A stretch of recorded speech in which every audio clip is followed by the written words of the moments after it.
εσύ? Τι κάνουμε? Μια χαρά, στις επάλξεις είμαστε. Έτσι και έτσι να μείνουμε, γιατί βλέπετε δεν έχουμε ένα θέμα, δεν έχουμε ένα πρόβλημα. Ξεφυτρώνουν κι άλλα πολλά και προστίθενται μέχρι να δώσουμε λύσεις στα προηγούμενα. Δυστυχώς είναι πολλά τα προβλήματα και ξέρετε, όταν έχουν να κάνουν ιδίως με τον καιρό δεν ελέγχεται η κατάσταση και αποδεικνύεται για μια φορά ακόμη η ανάγκη που υπάρχει για καλύτερο σχεδιασμό για την αντιμετώπιση των καιρικών φαινομένων. Άρα θέλετε να μας πείτε ότι κάπου υστερήσαμε λιγάκι στο σχεδιασμό? Κοιτάξτε, αναμφίβολα δεν είναι και εύκολο. Είχαμε έναν χιονιά αυτή τη στιγμή που ήταν ο σφοδρότερος από ό,τι είδα στην Εθνική Μετεωρολογική Υπηρεσία των τελευταίων 40 ετών, κυρίως όσον αφορά την Αττική. Και αυτός ο χιονιάς εκδηλώθηκε σε περιοχές που δεν εκδηλωνόταν τα προηγούμενα χρόνια. Ακριβώς. Άρα δεν υπήρχε και η υποδομή και ο σχεδιασμός. Και σε περιοχές που δεν είναι μαθημένες, έτσι. Ναι. Δηλαδή έβλεπα τα στοιχεία και ήταν απίστευτα. Πέφτανε, λέει, τα δέντρα ανά 2 λεπτά, έπεσε ένα δέντρο. Έβλεπα τα στατιστικά που τα είχε βγάλει και ο συνάδελφός μου ο Καλιάνος. Τα συζητούσαμε. Ο Γιάννης, και μου έλεγε ότι ανά 2 λεπτά έπεφτε ένα δέντρο στη Βόρεια Αττική σε καλώρια της ΔΕΗ. Δηλαδή αυτό το πράγμα ήταν απίστευτο που συνέβη. Μάλιστα. Σε κάθε περίπτωση όμως πρέπει να είναι μάθημα για να μπορέσουμε να είμαστε έτοιμοι ακόμη και γι' αυτό. Έτσι. Ήταν ένα θέμα που σας απασχόλησε και στην κοινοβουλευτική ομάδα, έτσι δεν είναι? Ναι, βεβαίως, προφανώς. Καταρχάς πρέπει να πω ότι είναι πολύ σημαντικό ότι οι συνεδριάσεις γίνονται κάθε μήνα της κοινοβουλευτικής ομάδας. Είναι η πρώτη φορά που αυτό συμβαίνει. Ναι. Εγώ δεν έχω την εμπειρία, αλλά από αυτά που ακούω από τους παλαιότερους. Και έχετε τη δυνατότητα και να τοποθετήσετε, κύριε Χιμάρα.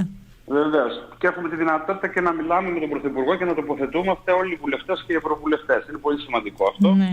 Διότι καταλαβαίνετε ότι είμαστε και εκπομπή και δέκτες μηνυμάτων της κοινωνίας όλοι εμείς και πρέπει όλα αυτά να φτάνουν και στα αυτιά του Πρωθυπουργού από εμάς. Αυτή τη δυνατότητα είχα και χθες. Πρωτίστως ήταν η κακοκαιρία και το πώς πρέπει να προετοιμαστούμε. Αναγνωρίζουμε τα λάθη, αλλά λέμε ότι μέσα στη μάχη δεν αναζητάς τα λάθη. Αμέσως όμως μετά πρέπει να κάνεις έναν απολογισμό, να δεις τι έφταξε, τι δεν λειτουργήσε καλά για να είσαι έτοιμος. Αυτό που είναι το βασικό και έθεσε ο ίδιος ο κ. Πρωθυπουργός από την αρχή, είναι οι αρμοδιότητες, η αλληλοεπικάλυψη, το ότι δεν ξέρουμε ποιος έχει ευθύνη γι' αυτό, ο άλλος για το άλλο, και έχει δοθεί σαφής κατεύθυνση προς τον συμπατριώτη μας τον κύριο Πέτσα, τον αρμόδιο υπουργό, να ετοιμάσει ένα πλαίσιο νομοθετικό που θα ξεκαθαρίσει τις αρμοδιότητες επιτέλους. Και θα ξέρουμε τι πρέπει να κάνει η αυτοδιοίκηση πρώτου και δευτέρου βαθμού, τι πρέπει να κάνουν οι εταιρείες κοινής ωφέλειας όπως είναι η ΔΕΗ, ο ΔΔΕ, τι πρέπει να κάνει το κεντρικό κράτος, το δασαρχείο, όλοι. Στην ώρα της μάχης. Ναι, κάπου εδώ μπερδευτήκαμε τώρα, κύριε Χιμάρα, όπως ξέρετε, και παίζαμε πινκ-πονγκ. Ο κύριος Πατούλης έλεγε το Υπουργείο, η ΔΔΕ, ο άλλος έλεγε ο Δήμος, ο άλλος έλεγε η Περιφέρεια.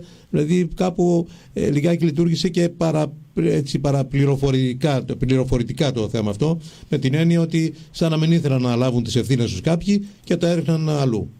Κοιτάξτε, πρέπει να κρατήσουμε όμως πως το σημαντικό είναι ότι αυτό δεν έγινε σε βάρος νεκρών συμπολιτών μας. Δεν είχαμε θύματα, δεν είχαμε τέτοιες απώλειες. Εκτός από την Εύβοια.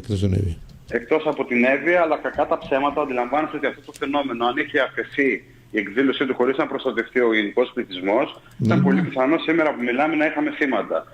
Να μην σας θυμίσω τα προηγούμενα χρόνια τι έχει συμβεί. Έχουμε δυστυχώς τέτοια παραδείγματα άσχημα. Και αν θέλετε, ήμουνα και οπαδός της κίνησης που έκανε ο κ. Χρυσοχοΐδης να κλείσει την Εθνική Οδό, όσο και αν μου ξενίζει στην αρχή ότι θα κλείσει η Εθνική Οδός, μα με τόσο. Όσο είδα μετά το φαινόμενο να εκδηλώνεται, λέω ότι πάλι καλά που το έκανε, και οφείλω να σας πω και την εμπειρία μου, ως ένας άνθρωπος που έχω προσπαθήσει να ταξιδέψω, έχω βρεθεί χειμώνα και σε χώρες της Βορείου Ευρώπης, ότι μου έχει τύχει και στην Αυστρία ακόμα να κλείνουν δρόμο, διότι ήταν πολύ έκτακτα τα φαινόμενα. Και εκεί, ξέρετε, είναι υποχρεωτική και το να έχεις αλυσίδες και το να φοράς χειμερινά. Κύριε Χιμάρα, μισό λεπτά και αν θέλετε. Εντάξει, εγώ συμφωνώ αυτό που λέτε, αλλά εδώ ο αυτοκινητόδρομος δεν είχε πάνω από 20-30 πόντους χιόνι. Το μόνο πρόβλημα, ξέρετε, που ήταν, για να δώσουμε και ένα μικρό μέρος δίκαιου στον κύριο Χρυσοχοΐδη, εκεί στη Μαλακάσα υπήρχε πρόβλημα. Αν όμως συγκεντρώνονταν όλες οι δυνάμεις εκεί για να καθαρίσουν το κομμάτι εκείνο από Μαλακάσα μέχρι με την Αθήνα, τα όρια της Αθήνας, νομίζω ότι δεν υπήρχε κανένα πρόβλημα. Ακούστε, κύριε Έλληνα, μετά Χριστόν προφήτες δεν μπορούμε να είμαστε. Γυρίζω σε αυτό που πάνω στην αρχή και εγώ και εσείς. Ότι είχαμε τη χειρότερη κακοκαιρία των τελευταίων 40 ετών. Η Εθνική Μετεωρολογική Υπηρεσία έχει προειδοποιήσει γι' αυτό. Δεν ξέρουμε αν θα παρέμενε το πρόβλημα μόνο στη Μαλακάσα. Ναι. Και σε κάθε περίπτωση νομίζω ότι η χώρα μας δεν είναι έτοιμη, για να είμαστε ειλικρινείς τώρα, να αντιμετωπίσει χιονιάδες. Δεν έχουμε αυτή την εμπειρία ούτε οι ίδιοι οι κάτοικοι και οι οδηγοί, αν θέλετε. Δεν έχουμε αυτή την εμπειρία. Είμαστε μια χώρα του Νότου που δεν έχουμε επαφή όπως έχει ο κάτοικος του Καρπενησίου, να το πω απλά, με τον άλλον που ταξιδεύει στην Εθνική Οδό. Και βεβαίως ο κρατικός μηχανισμός δεν είναι εστιασμένος, αν θέλετε, πάνω στο να αντιμετωπίζει τα χιόνια. Προτιμώ λοιπόν, λέω σήμερα, με ψυχραιμία σας το λέω αυτό, διότι και εμένα δεν μου άρεσε το να το ακούσω στην αρχή, αλλά με ψυχραιμία και βλέποντας το μέγεθος της κακοκαιρίας, λέω ότι πάλι καλά που κλείσαμε την Εθνική Οδό, διότι θα είχαμε σίγουρα, είμαι σίγουρος, εγκλωβισμένους ανθρώπους στα αυτοκίνητά τους. Οι επαγγελματίες βεβαίως που μας μίλησαν εδώ είχαν μια αντίθετη άποψη, γιατί ταλαιπωρήθηκαν και αυτοί, έμειναν αποκλεισμένοι στο δρόμο, όχι πολύ βέβαια. Όσοι έμειναν αποκλεισμένοι. Ναι. Και βέβαια ότι συναπάγεται αυτό για την εθνική μας οικονομία. Το ξέρετε πολύ καλά ότι όταν κλείνει η Εθνική Οδός υπάρχει ένα κόστος δυσβάστακτο για την ελληνική οικονομία. Θεωρώ πως το μάθημα έχει γίνει σαφές αυτή τη στιγμή. Δεν θα ξαναδούμε να κλείνει η Εθνική Οδός τα επόμενα χρόνια, έτσι πιστεύω. Αλλά λέω ότι πάλι καλά που το κάναμε και παραμένω στο να έχω ανθρώπους που παραπονούνται επειδή παραμείναν και είναι λίγοι ή κάποιοι που δεν μπόρεσαν να μετακινηθούν παρά να είχαν ανθρώπους. Και δεν κινδύνεψαν ανθρωπίνους. Τον οποίον η ζωή να έχει τεθεί σε κίνδυνο. Θα ήταν πολύ διαφορετική συζήτηση που θα κάναμε σήμερα. Το θέμα, κύριε Χιμάρα, ήταν ότι ήταν πολύ έντονο το φαινόμενο, αλλά ευτυχώς πολύ σύντομο και δεν χρειάστηκε, γιατί αν γυρίσουμε κάποιες και δεκαετίες πίσω θα θυμηθούμε 3 και 4 μέρες κλειστό και εγκλωβισμένους στον αυτοκινητόδρομο. Και 4 μέρες και 5 μέρες είχαμε. Έτσι ακριβώς. Και ατυχήματα βεβαίως. Σας θυμίζω τώρα πριν από λίγα χρόνια ότι πήγαιναν και σπάγαν την Εθνική Οδό για να μπορέσουν να εγκλωβίσουν τα αυτοκίνητα. Σπάγαν τα διαζώματα. Λοιπόν, δεν τα ζήσαμε. Στα άλλα θέματα που είχατε την ευκαιρία να θέσετε, κύριε Χιμάρα, πριν από λίγο μιλούσαμε και για τους εμβολιασμούς. Θα έχετε γίνει κι εσείς δέκτης και κάποιων παραπώνων. Είναι θετική στην πλειονότητά τους και οι κάτοικοι της περιοχής μας να κάνουν το εμβόλιο, αλλά κάπου με τα ηλικιακά μοντέλα, με τον διαμερισμό των εμβολιαστικών κέντρων και όλα αυτά έχει μπερδευτεί ο κόσμος. Αναμφίβολα έχει μπερδευτεί ο κόσμος, αλλά οφείλω να σας πω πως μιλούσα με έναν φίλο χθες από τη Γερμανία που έψαχνε τον τρόπο που θα πάνε οι γονείς του να εμβολιαστούν παίρνοντας τηλέφωνο επί 2 ημέρες. Έχουμε προχωρήσει καλά. Είναι σημαντικό που στη χώρα μας κάθεται ο άνθρωπος που είναι να εμβολιαστεί και δέχεται ένα SMS που του λέει ότι εκείνη την ώρα θα πάει να εμβολιαστεί και πηγαίνει και εμβολιάζεται. Να τα λέμε. Αν έχει άειλη όμως, έτσι, αν έχει άειλη. Και να μην έχει άειλη μπορεί να κλείσει ραντεβού με τους άλλους τρόπους. Θα πάει, ναι, εύκολο, ναι. Είναι εύκολο.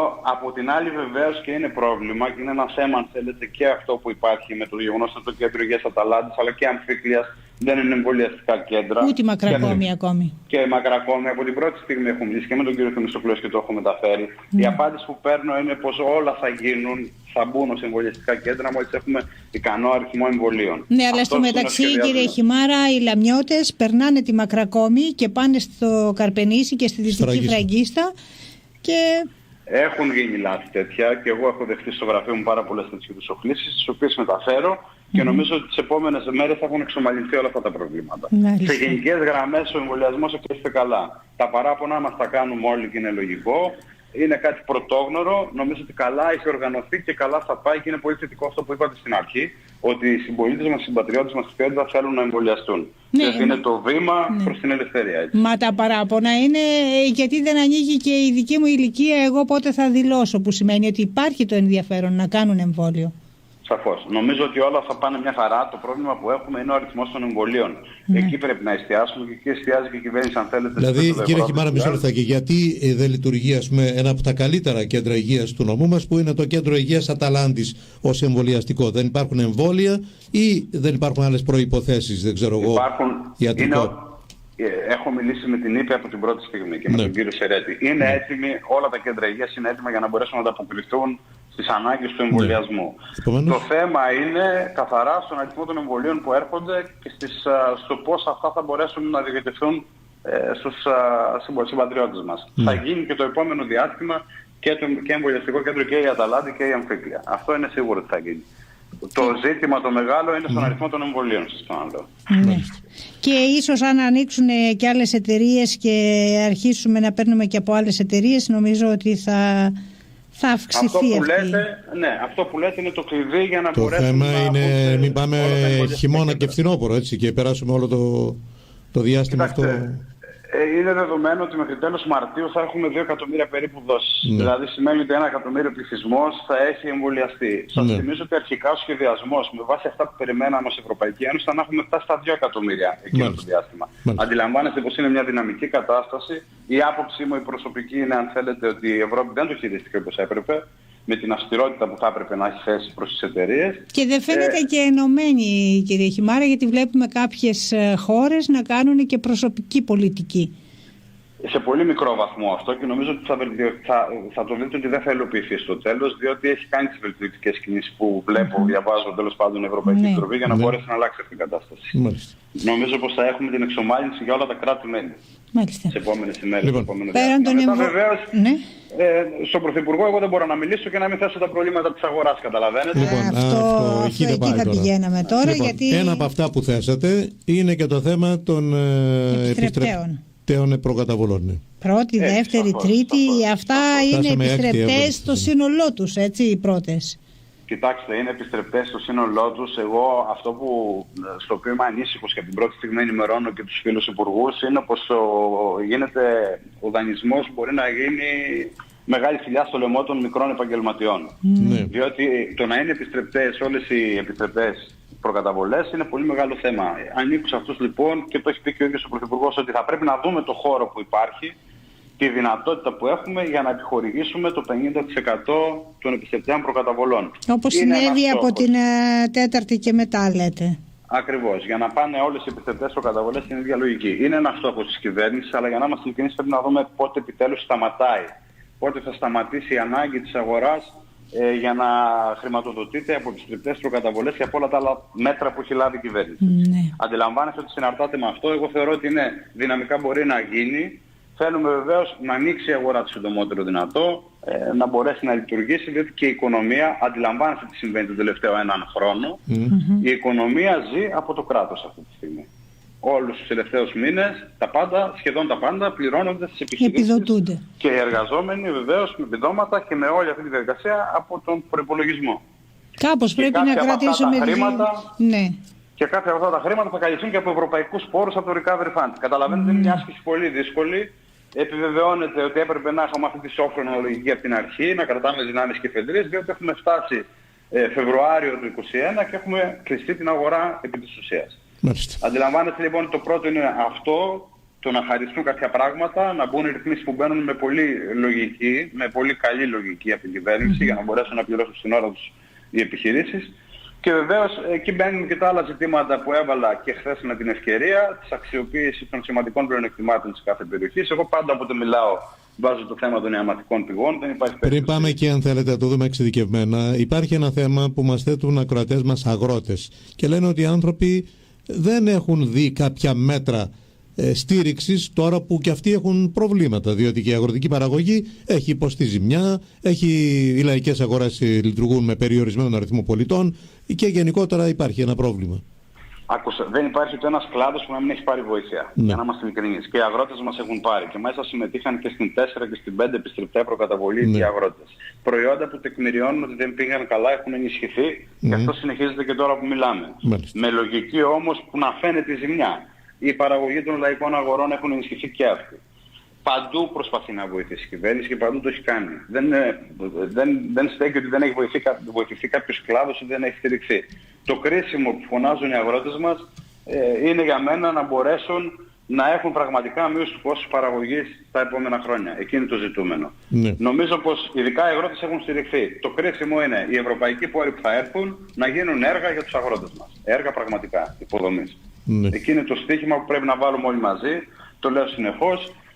Να μειώσουμε το κόστος παραγωγής κάνοντας έργα συγκεκριμένα στον αγροτικό χώρο, υπογειοποίηση δικτύων, διαχείριση υδάτων, πράγματα αυτά που χρειάζεται, αυτά που χρηματοδοτούνται και θα έχουμε πολλά λεφτά, θα πρέπει να έχουμε και τις αντίστοιχες μελέτες για να είμαστε έτοιμοι να τα προωθήσουμε. Άρα περνάει στην ευθύνη της πολιτείας ή και της αυτοδιοίκησης το θέμα αυτό και όχι στα χέρια των αγροτών, έτσι δεν είναι? Όχι, και εγώ δηλώνω ανήσυχος παντού και προς την αυτοδιοίκηση αλλά και προς τα συναρμόδια υπουργεία, πως αν σήμερα που μιλάμε δεν τρέχουμε με 1000 στο να οριμάσουμε έργα, να προετοιμάσουμε μελέτες, θα δούμε ξανά τα τρένα να περνούν και να μην μπορούμε να ανέβουμε. Θα δούμε να έρχονται χρηματοδοτικοί πόροι και να μην τους αξιοποιούμε. Ένα θέμα που θίξατε είναι αυτό με τις ανανεώσιμες πηγές ενέργειας, αλλά δυστυχώς εδώ και πολλά χρόνια, δεν είναι σημερινό το θέμα, δεν έχουν ακόμη γίνει οι γεωγραφικές κατανομές, πού μπορούμε να βάλουμε ανεμογεννήτριες, πού φωτοβολταϊκά, που επασπιτώσει είναι λιγάκι ασαφή τα πράγματα, με αποτέλεσμα να έχουμε και αντιδράσεις. Κοιτάξτε, αυτό που ζήτησα εγώ και που ζητώ, είχα και μια συνάντηση σχετικά με τον κύριο Σκρέκα πριν από 10 μέρες περίπου, την οποία δεν δημοσιοποίησα, είναι κάθετα το να έχουν συγκεκριμένο πλαίσιο ειδικό οι αγρότες μας για να μπορέσουν να κάνουν φωτοβολταϊκά. Είναι μια δέσμευση δικιά μας, την οποία πρέπει να ανταποκριθούμε και μάλιστα είχα δει τον κύριο Υπουργό επ' ευκαιρίας ενός αιτήματος που είχε κάνει το ΕΒ με εξιατών για να κάνει φωτοβολταϊκό. Και δεν του δώσαν όρους σύνδεσης από το ΔΔΕ, διότι δεν υπήρχε χώρος διαθέσιμος στο δίκτυο. Αυτό λοιπόν που εγώ ζητώ, και το άφησα και χθες παρουσία του κ. Πρωθυπουργού, είναι τα ΤΟΕΒ να έχουν ένα ειδικό καθεστώς για να μπορούν να κάνουν φωτοβολταϊκά, να μπορούν να κάνουν 500 φωτοβολταϊκά και μεγαλύτερα, έτσι ώστε να μειωθεί και το κόστος της κατανάλωσης ενέργειας για τους αγρότες. Τα ΤΟΕΒ είναι κερδοσκοπικά όργανα, η σωματεία. Είναι οι φορείς που φροντίζουν και διαχειρίζονται το νερό για τους αγρότες μας για να ποτίσουν. Και πώς θα ξεπεραστεί, κύριε Χιμάρα, όταν ο πάροχος ενέργειας, εν πάση περιπτώσει, λέει δεν έχω δίκτυο? Το ένα δεδομένο είναι ότι θα αυξηθεί το δίκτυο και η δυναμικότητά του. Αυτό έχει δεσμευτεί η διακυβέρνηση πως τα επόμενα χρόνια θα γίνουν επενδύσεις στο δίκτυο για να αυξηθεί η χωρητικότητά του, να σας το πω έτσι. Το δεύτερο, και αυτό που ζητάω εγώ τώρα, και είναι κάτι που εξετάζεται, είναι να δοθεί ένα ειδικό καθεστώς ιδίως για τα ΤΟΕΒ, για να μπορέσουν να κάνουν φωτοβολταϊκά τα ΤΟΕΒ. Αυτό βέβαια πρέπει να συναρτάται και με την γενικότερη πολιτική που αναπτύσσουμε αυτή τη στιγμή για τα ΤΟΕΒ, που πάμε σε μια αναδιάρθρωσή τους, σε έναν εξυγχρονισμό τους, σε ενοποίηση ενδεχομένως, για να έχουμε δυνατά ΤΟΕΒ. Εκεί είναι ο στόχος, να έχουμε δυνατούς φορείς στους αγρότες, οι οποίοι να μπορούν να κάνουν τη δουλειά πολύ καλύτερα από ό,τι την κάνουν σήμερα. Αλλά το ειδικό καθεστώς για μένα πρέπει να υπάρξει και είναι κάτι που το ζητώ και το θέτω με κάθε ευκαιρία. Μάλιστα. Στο Περιφερειακό πριν από λίγη ώρα τέθηκε και μετεπιτάσεως μάλιστα ένα θέμα που αφορά την διαχείριση των λαϊκών αγορών. Δεν ξέρω αν είστε ενήμερος. Κάτι πάει να αλλάξει εκεί και αυτό το κάτι που πάει να αλλάξει δεν αρέσει. Το λένε ιδιωτικοποίηση λαϊκών αγορών. Εντάξει, έχω ακούσει και εγώ, έχω μιλήσει με πολλούς φίλους και παραγωγούς και επαγγελματίες των λαϊκών αγορών. Έχουν μεταφέρει κάποιες απόψεις τους προς την ηγεσία του Υπουργείου Ανάπτυξης. Δεν νομίζω ότι θα είναι έτσι ακριβώς όπως είναι τα πράγματα. Δεν έχει δηλαδή σχηματοποιηθεί ακόμη τι είναι αυτό που θα αλλάξει, έτσι? Όχι. Και σίγουρα η κυβέρνηση να ξέρετε ότι θα κινηθεί υπέρ των παραγωγών, έτσι. Όπως κινείται σε όλα τα πεδία και σε όλα τα επίπεδα και υπέρ των επαγγελματιών, αλλά πρωτίστως των παραγωγών. Οι παραγωγοί μας πρέπει να μπορούν να διαθέσουν τα προϊόντα τους στις λαϊκές αγορές. Και αυτοί θα πρέπει να αξιοποιήσουν τη δυναμική που αναπτύσσεται και που στηρίζεται τα τελευταία χρόνια και από την κυβέρνηση των λαϊκών αγορών. Κύριε Χιμάρα, ακούστηκε προηγουμένως στο Περιφερειακό, δεν ξέρω αν είχαν καλή ενημέρωση και οι πρώην συναδελφοί σας, περιφερειακοί σύμβουλοι, είπαν ότι θα δίδεται εργολαβικά σε κάποιον και εκείνος πλέον θα αναλαμβάνει να εγκαθιστά τους πολιτές μέσα στη λαϊκή αγορά.